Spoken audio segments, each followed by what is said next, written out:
Assalamualaikum warahmatullahi wabarakatuh. Halo semuanya. Kali ini kita akan membahas atau saya akan sharing terkait dengan standar akuntansi di Indonesia. Adapun agenda kita kali ini adalah penjelasan terkait dengan fungsi standar akuntansi, kemudian pembahasan terkait jenis-jenis standar akuntansi di Indonesia. Ya.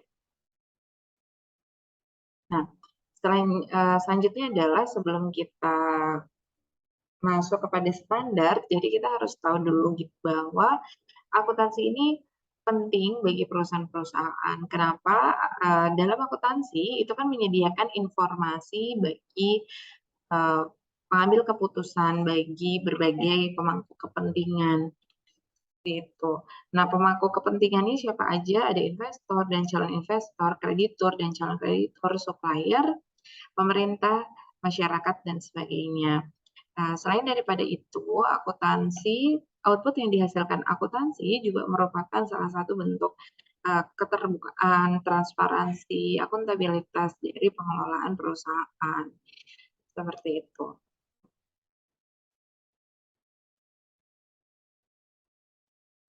Nah, di sini teman-teman juga bisa lihat ya berbagai artikel yang saya ambil dari berbagai sumber. Di sini memang banyak ya manfaat akuntansi bagi perkembangan perusahaan yang dilansir dari Detik, kemudian ada juga dari Finance ya, MRB Finance. Jadi di sini untuk yang MRB Finance sendiri di sini ada survei ya teman-teman ya.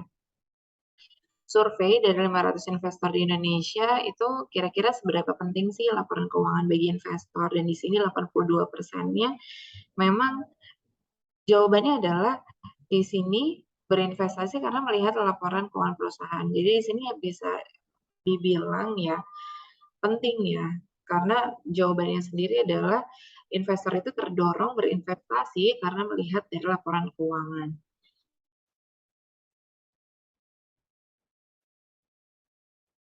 Nah, maka setelah kita tahu bahwa cuplikan tadi ya, penjelasan tadi gitu, bahwa kita tahu akuntansi itu jadi penting karena sebagai sistem untuk menyediakan suatu informasi bagi pemangku kepentingan.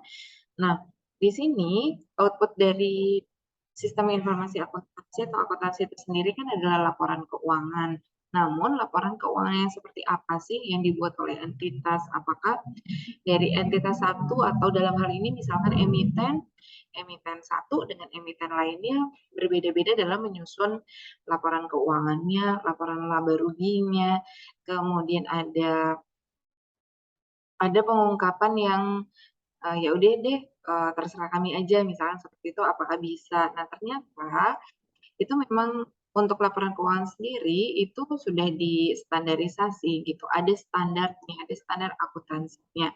Kenapa perlu standar akuntansi? Karena fungsi daripada standar akuntansi adalah yang pertama, memberikan keseragaman dalam pengakuan, kemudian pengukuran dan penyajian informasi keuangan dalam laporan keuangan. Kemudian memberikan kemudahan pemahaman informasi bagi pemangku kepentingan.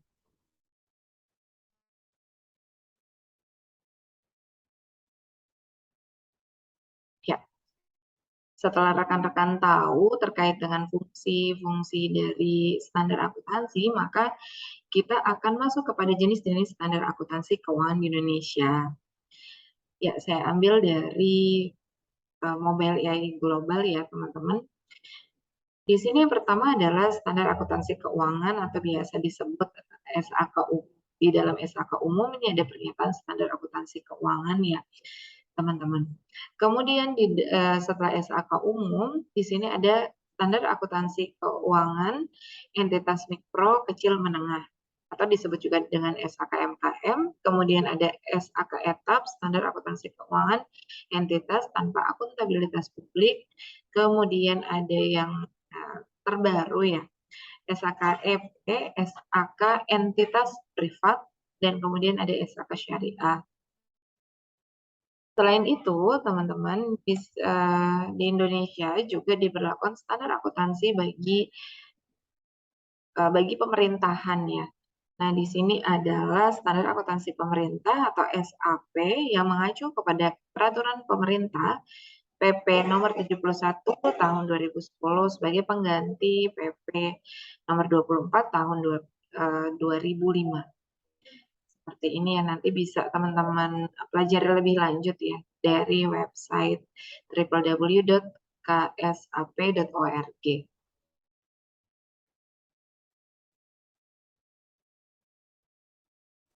Ya. Oke, kita uh, masuk lagi ke jenis-jenis standar akuntansi keuangan di Indonesia. Saya di sini izin fokusnya adalah ke ini ya teman-teman ya, memang yang standar yang dikeluarkan oleh IAI ya teman-teman. Gitu. Dia dalam video ini saya tidak membahas lebih lanjut tentang SAP. Yang pertama adalah SAK umum. Jadi sebetulnya mungkin teman-teman atau rekan-rekan akan bertanya, apa sih bedanya SAK umum, SAK etap, kemudian siapa yang menggunakan SAK umum, SAK etap, dan lain sebagainya. Oke, nah penggunaan SAK sendiri itu siapa sih yang menggunakan SAK? Pertama sudah pasti adalah pembuat laporan keuangan. Itu sudah pasti teman-teman. Kenapa? Karena itu tadi ya, standarisasi untuk membuat laporan keuangan itu standar. Nah, standarnya adalah SAK yang sesuai dengan entitas tersebut. Kemudian, auditor juga membutuhkan standar akuntansi keuangan ini. Kenapa? Karena dalam pekerjaan auditor untuk nantinya dapat memberikan opini atas kewajaran laporan keuangan, apakah bebas dari salah saji material, itu nantinya kan prosedur-prosedur audit yang dilakukan oleh auditor untuk membuktikan kewajaran itu kan melihatnya nantinya ujung-ujungnya adalah ke standar akuntansi keuangan juga seperti itu. Yang pertama adalah SAK umum. Nah, SAK umum sendiri ini adalah SAK yang disempurnakan 7 kali ya. Saya ambil sumbernya dari websitenya IAI. 7 kali seperti tahun-tahun yang tertera. Kemudian yang kedua, ini konvergensi FRS ke PSAK, yakni ada konvergensi tahap pertama dan kedua. Nah, kemudian di sini pengguna dari SAK umum itu siapa saja? Penggunanya adalah entitas dengan akuntabilitas publik yang signifikan. Kemudian ada juga entitas yang bersifat sebagai fidusiari. Nah, yang pertama, entitas dengan akuntabilitas publik yang signifikan.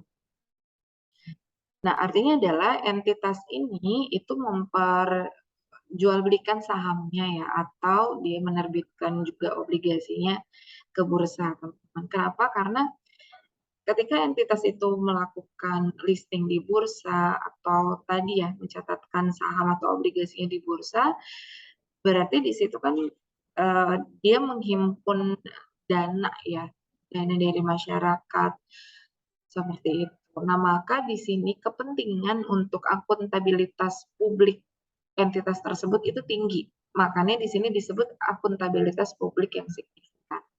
Kemudian yang kedua, jika memang entitas itu tidak go publik, akan tetapi entitas itu ternyata berfungsi sebagai fidusiari, maka entitas ini juga uh, menggunakan SAKU dalam pelaporan laporan keuangannya. Kenapa? Karena selain entitas dengan akuntabilitas publik yang signifikan, entitas yang bersifat sebagai fidusiari itu juga entitas yang menghimpun dana dari masyarakat. Jadi entitas yang menghimpun dana dari masyarakat itu ya seperti perbankan, kemudian asuransi. Artinya walaupun ada bank ya, ada bank, kemudian ada asuransi, itu dia belum TBK, itu tetap menggunakan SAK umum. Akan tetapi jika diperkenankan oleh regulasi oleh regulator, untuk menggunakan SAK lain yaitu diperkenankan. Kemudian yang keempat, laporan keuangan lengkap jika entitasnya menggunakan SAK umum apa saja. Yang pertama adalah laporan posisi keuangan pada akhir periode. Kemudian yang kedua, laporan laba rugi dan penghasilan komprehensif lain selama periode.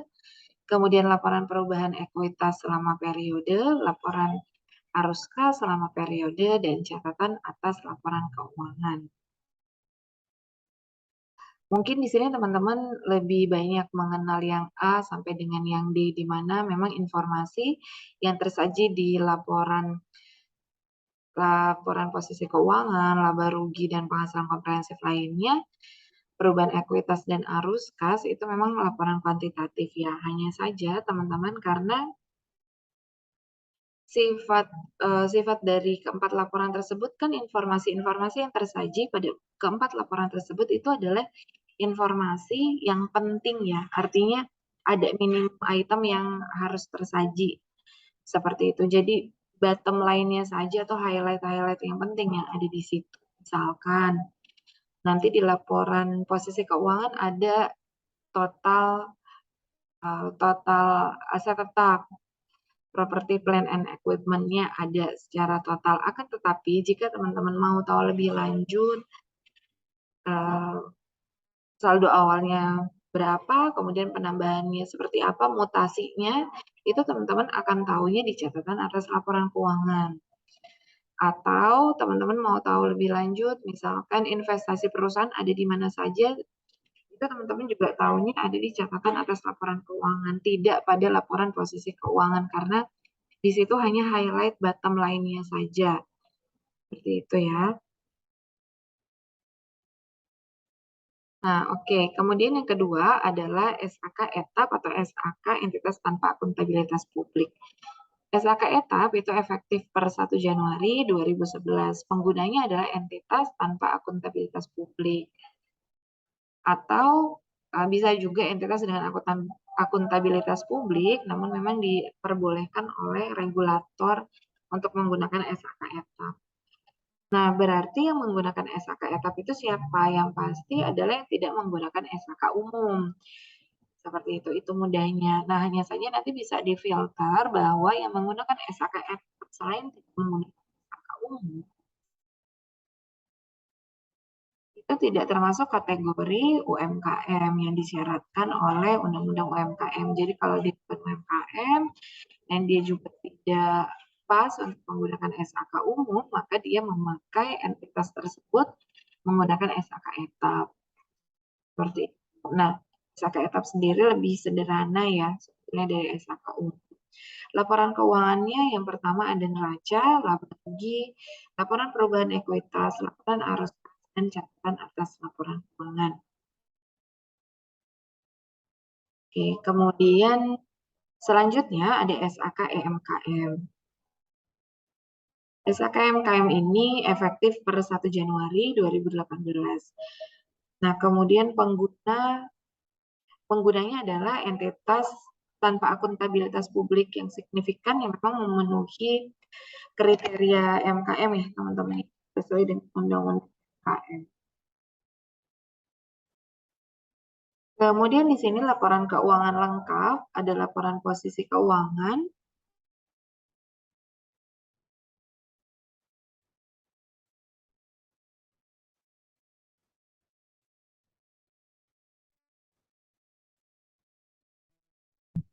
laporan laba rugi, dan juga catatan atas laporan keuangan. Kemudian adalah SAK Syariah. SAK Syariah di sini digunakan entitas untuk transaksi-transaksi yang memang berdasarkan akad-akad syariah. Jadi jika ada perusahaan, baik tadi perusahaannya menggunakan SAK umum, akan tetapi transaksi dari perusahaan tersebut itu misalkan ada emiten yang juga menerbitkan saham syariah, atau ada emiten yang melakukan pembiayaan secara akad syariah, maka di sini atas transaksi syariah tersebut, maka harus menggunakan SAK syariah. Itu jadi ya SAK yang digunakan SAK umum dan berdampingan juga dengan SAK syariah seperti itu. Contoh daripada SAK syariah, di sini sama dengan SAK umum, teman-teman, terdiri dari pernyataan-pernyataan juga. Di sini ada PSAK 59 tentang akuntansi perbankan syariah, PSAK 101 tentang penyajian laporan keuangan syariah, PSAK 102 tentang akuntansi murabahah, PSAK 103 akuntansi salam, dan lain sebagainya. Kemudian ini yang paling baru adalah SAK entitas privat. SAK entitas privat ini efektif per 1 Januari 2025. Kemudian ketika SAK ini efektif, maka nanti SAK etap akan tidak ada lagi ya. Jadi karena terganti dengan SAK entitas privat. Nah, untuk SAK entitas privat sendiri atau disebutkan dengan SAK EP ini sudah menerapkan IFRS for Small Medium Enterprises versi 2015. Seperti itu. Jadi kalau SAK etap belum menerapkan IFRS for SMI, kalau yang SAK entitas privat ini sudah menerapkan. Nah, laporan-laporan keuangan lengkapnya apa saja di SAKP? Di sini ada laporan posisi keuangan, laporan penghasilan komprehensif dan laba rugi, kemudian laporan perubahan ekuitas dan laporan laba rugi dan saldo laba, laporan arus kas, serta catatan atas laporan keuangan. Kemudian SAK pemerintah ini SAK yang digunakan bagi entitas-entitas pemerintah ya. Oke, nah ini contoh penggunaan SAK syariah pada PT Electronic City dan entitas anaknya. Saya ambil dari laporan keuangan emiten tersebut di 2018 ya. Nah, kalau laporan keuangan 2018 berarti dia komparasi dengan tahun-tahun sebelumnya.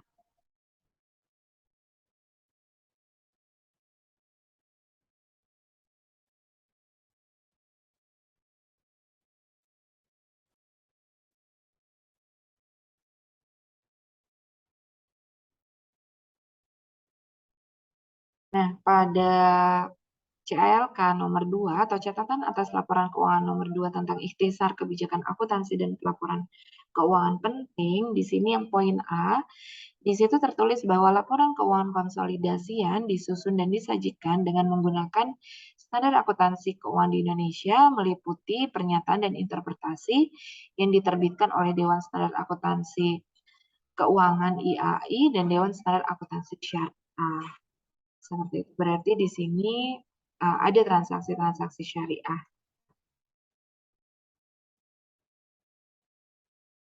Nah, masih di itu ya, seperti masih di emiten yang sama, yaitu Electronic City. Di sini saya ambil dari catatan atas laporan keuangan nomor 5 tentang investasi mudharabah atau mudharabah investment.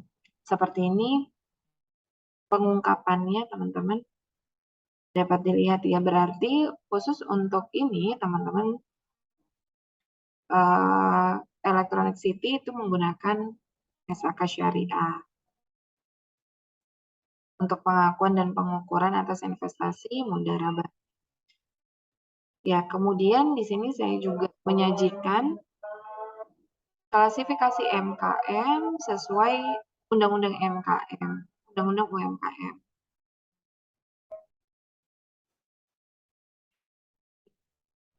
Lanjutkan, tadi kan untuk SAK MKM sendiri itu digunakan oleh MKM ya, entitas mikro, kecil, dan menengah. Nah, untuk kategori MKM sendiri itu mengacu kepada Undang-Undang UMKM. Teman-teman di sini di pasal 6 itu ada kriteria usaha mikro. Baik mikro, kecil, menengah itu ada kriterianya di undang-undang tersebut. Jadi ada dua kriteria. Yang pertama memiliki kekayaan bersih paling banyak 50 juta untuk yang mikro, tidak termasuk tanah dan bangunan tempat usaha, atau memiliki hasil penjualan tahunan paling banyak 300 juta. Kemudian untuk usaha kecil, di sini memiliki kekayaan bersih lebih dari 50 juta sampai dengan 500 juta. Tidak termasuk juga dengan tanah dan juga bangunan untuk tempat usaha. Nah, kemudian ini juga ada kriteria terkait dengan omset atau hasil penjualan tahunan. Itu yang mikro adalah lebih dari 300 juta sampai dengan 2,5 miliar. Kemudian untuk kriteria usaha menengah, ini memiliki kekayaan bersih lebih dari 500 juta sampai dengan 10 miliar. Kemudian hasil penjualan tahunan asetnya 2,5 miliar sampai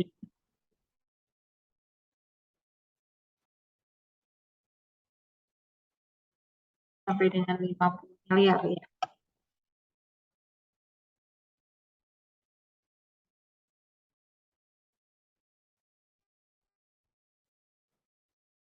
Baik, sekian video dari saya, pembahasan tentang standar akuntansi keuangan untuk jenis-jenis laporan keuangan sendiri yang tadi ada di